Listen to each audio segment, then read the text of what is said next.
وضو کا جو طریقہ ہے نا، لوگ کیا کریں عجیب، نارملی تو سب صحیح کر رہے ہوتے ہیں لیکن جو صحیح سنت طریقہ اس کو فالو نہیں کرتے. طریقہ یہ کہ آپ نے ہاتھ دھونے کے بعد بائیں ہاتھ سے نلکا کھولا، سیدھے ہاتھ میں کیا لیا، پانی لے کے نلکے کو فوراً کیا کر دیا، چلو میں پانی لے کے. لوگ سمجھتے ہیں نلکا کھولنا تو سنت ہے، بند کرنا سنت. ارے بولو نا یار، نہیں.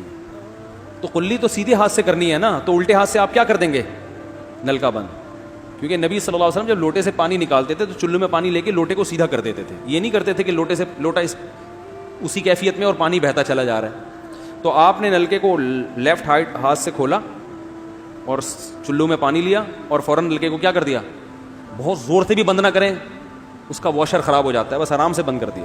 کیونکہ وہمی ہوں گے نا، وہ یوں کر کے کرتے رہیں گے، نلکے توڑ دیتے ہیں کہ بھئی ایک قطرہ بھی ضائع ہو گیا تو قیامت کے دن کہیں جہنم میں نہ پھینک دیں ہمیں، اس لیے پورے کوئی نمی بھی نہ آئے، تو تھوڑا سا بند کر دیں، ایک آدھ قطرہ ٹپکنے سے کچھ نہیں ہوتا. یہ لیا آپ نے، منہ میں قلی کی، مسواک کی، مسواک نہیں ہے تو انگلی سے دانت صاف کیے، غرارہ بھی کیا اگر روزہ نہیں ہے، ٹھیک ہے. پھر نلکا کھولا، پھر بند کیا، پھر قلی، اس طرح. پھر نلکا کھول کے دائیں ہاتھ میں پانی لیا، ناک میں نرم حصے تک پانی پہنچا کے اچھی طرح ناک کو صاف. اور نلکا پہلے وہ ویسے ہی بند ہو چکا ہے، اب ناک کو اچھی طرح صاف کریں سامنے والے کا خیال کر کے. آئی بات سامنے؟ سامنے تو یہ نہیں ہوتا، وہ ہوتا ہے سامنے، اس کا زیادہ خیال کرنا پڑتا ہے کیونکہ بس زیادہ تفصیل میں نہیں جاتا ہوں. تو چھوٹی انگلی سے اچھی طرح ناک کو صاف کیا، اس کی رطوبتیں نکالی، ٹھیک ہے. پھر نلکا کھولا، دوبارہ پانی لیا، پھر اسی طرح ناک میں بولو بھائی ڈالا، اور نلکا اسی وقت جب چلو میں پانی بھر گیا، نلکا اسی وقت کیا کر دیا. اللہ نے 2 ہاتھ اسی لیے دیے ہیں کہ اس سے نلکا بند کیا جائے اور اس سے کیا کیا جائے، بولا. پھر یوں کیا، پھر 3 دفعہ، 6 چلو پانی خرچ ہوا نا، چلو اس کو کہتے ہیں، 6 چلو پانی خرچ ہو گیا. پھر آپ نے کیا کیا، نلکا کھولا لیفٹ ہاتھ سے. جو اصل طریقہ ہے وہ تو یہ ہے، سیدھے ہاتھ میں پانی لے کے نلکا بند کیا اور سیدھے ہاتھ سے پانی پیشانی پہ ڈال کے دونوں ہاتھوں سے پھیلا لیا. 3 دفعہ اس طرح کیا. اس پہ عمل نہیں ہوتا تو پھر اتنا کر لو کہ دونوں ہاتھوں پہ کیا لے لو، نلکا کھول کے پانی لے کے پیشانی پہ ڈالو اور فوراً نلکا کیا کر دو، بند کر دو، اور پھر ہاتھوں سے اچھی طرح اس کو ملو. سمجھ میں نہیں آ رہی بات؟ تو یہ عمل کتنی دفعہ کیا، نلکا ہر دفعہ میں بند ہو رہا ہے. ہمارے ہاں جس ٹائم پہ نلکا کھلتا ہے تو جب تک وضو مکمل نہیں ہو جاتا بند ہونے کا نام نہیں لیتا. 3 دفعہ آپ نے منہ اچھی طرح دھو لیا. داڑھی ہے تو اس میں کیا کر لیا، بڑی داڑھی ہے، میری داڑھی ایسی میں تو چلو سے پوری داڑھی دھو لیتا ہوں، چھوٹی سی داڑھی ہے تو داڑھی میں خلال کر لیا آپ نے. اس کے بعد آپ نے بازو کیسے دھونے ہیں، بازو دھونے کا بھی یہ طریقہ ہے. لیفٹ ہاتھ سے چلو میں پانی لیا، جب سیدھے ہاتھ میں پانی آئے گا تو یوں کیا. قرآن میں کیا ہے کہ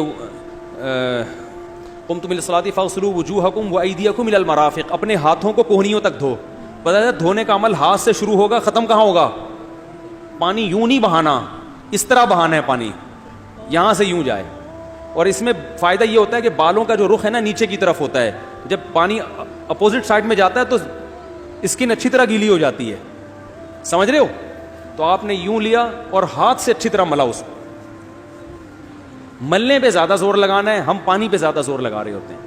پھر یہ بھی ہو سکتا ہے کہ دونوں ہاتھوں سے لو، دونوں ہاتھوں سے نلکا کھول کے دونوں ہاتھوں سے پانی لے کے، کیونکہ اس میں زیادہ پانی آ جاتا ہے تو پانی لے کے آپ نے لیفٹ ہاتھ کو بھی یوں کیا نا تاکہ یہ پانی بھی ادھر ٹرانسفر ہو اور یوں چلا جائے. اس طرح سے آپ نے دوسری دفعہ دھو لیا اور نلکا کیا کر دیا، بند.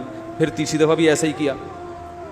یہ جو ہوتا ہے نا یوں یوں یوں کر کے رگڑے لگا رہے ہیں نلکے کے نیچے، ایسے یہ نہیں ہوتا، یہ سنت طریقہ نہیں ہے. نبی جس برتن سے وضو کرتے تھے تو اس طرح چلو میں پانی لے کے اس طرح وضو کیا کرتے تھے، غسل اسی طرح ہو جاتا تھا. تو اب پھر لیفٹ میں بھی ایسے ہی ہے، لیفٹ میں پانی ڈالا اور سیدھے ہاتھ سے سہارا لے کے کیا کیا، دونوں ہاتھوں کا پانی ادھر آ جائے گا. 1 دفعہ دھل گیا، اچھی طرح مسئلے کونیوں تک پہنچ جاتا ہے اور پریکٹس کے بعد تو بہت اچھا ہو جاتا ہے. اس کے بعد آپ نے کیا کیا، سر کے بالوں کا مسا. سر کے بالوں میں جو یہ ہے یہ طریقہ کچھ بھی نہیں ہے، کہیں بھی ثابت نہیں ہے. سیدھا سیدھا آپ نے ہاتھ گیلے کیے، پیچھے لے گئے. ایک حدیث میں صرف یہاں تک آتا ہے، ایک حدیث میں واپس لانا بھی. تو دونوں طریقے ہیں مسا کے، صرف پیچھے لے جاؤ یا پیچھے لے جا کے پورے سر پہ ایسے ہاتھ پھیر لیا، کیا ہو گیا سر کا مسا. پھر انگلیوں کا، وہ کانوں کا، الاذنان من الراس، حدیث میں آتا ہے کان کس میں سے ہیں؟ سر میں سے. کیا مطلب اس کے لیے نیا پانی لینے کی ضرورت نہیں ہے.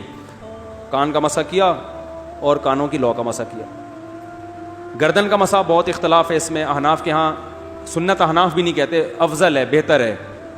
سنت کے لیے جتنی مضبوط دلیل ہونی چاہیے وہ گردن کے مسح پہ نہیں ہے، اس لیے احناف کا بھی فتویٰ یہی ہے کہ بہتر ہے کر لو، سنت نہیں، زیادہ زیادہ اس کو مستحب کہا جائے گا. تو گردن کا مسح کر لیں تو بھی ٹھیک ہے، نہیں کریں بولو بھائی ٹھیک ہے. لیکن یہ جو یہاں کا مسح نہیں ہوتا، بعض لوگ پوری گردن کو یوں کر کے لا رہے ہوتے ہیں، ایسا نہیں ہے. تو گردن کا مسح یہ جو یہاں سے کیا جاتا ہے، یہ پچھلے جانب سے ہمارے حضرت اس کے قائل نہیں تھے، وہ کہتے تھے مسح جہاں بھی شریعت میں ملتا ہے یہاں سے ملتا ہے. تو ان کی رائے یہی تھی کہ اگر گردن کا مسح کرنا ہے تو گدی، گردن نہیں گدی کا مسح تو یہاں سے کر لے.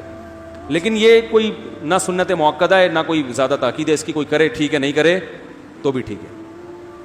تو اس کے بعد اس لیے کہ بہت سے لوگ اس کے قائل نہیں ہیں تو ان سے بحث نہ کریں، ٹھیک ہے نا. بہت سے لوگ نہیں کرتے گردن کا مسح، بہت سے علماء فقہا اس کے قائل نہیں ہیں. اس کے بعد آپ نے پاؤں دھونا ہے. تو پاؤں میں بھی یہ کہ قرآن نے کیا کہا کہ الی الکعبین، انگلیوں سے شروع ہوگا اور ٹخنوں تک پانی جائے گا. تو انگلیاں رکھیں نلکے کے نیچے اور لیفٹ ہاتھ سے اس کو اچھی طرح کیا کریں، دھوئیں اور انگلیوں کا خلال بھی کریں. بہت چند سیکنڈ میں ہو جاتا ہے یہ کام. اور پھر نلکا بند کر دیں.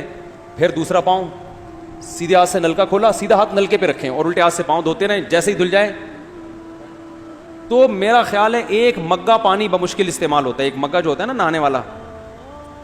لیکن آج اگر جو لوگ وضو کر رہے ہیں نا، ان کا پانی اگر آپ دیکھ لو تو بالٹیوں کی بالٹیاں خرچ کر رہے ہوتے ہیں. اور معذرت کے ساتھ کم وقتوں کا وضو پھر بھی نہیں ہوتا، پھر بھی ان کو شک ہوتا ہے کہیں کوئی جگہ خشک نہ رہ گئی ہو. تو وہمی نہ بنے، اس طریقے سے وضو کریں، یہ سنت طریقہ ہے. اور قرآن میں بیان بھی یہی کیا کہ یہاں سے شروع کرو یہاں تک لے کے جاؤ. کافی ہو گیا میرا خیال ہے. اللہ تعالیٰ سمجھنے کی، عمل کرنے کی توفیق عطا فرمائے. وما علینا الا البلاغ.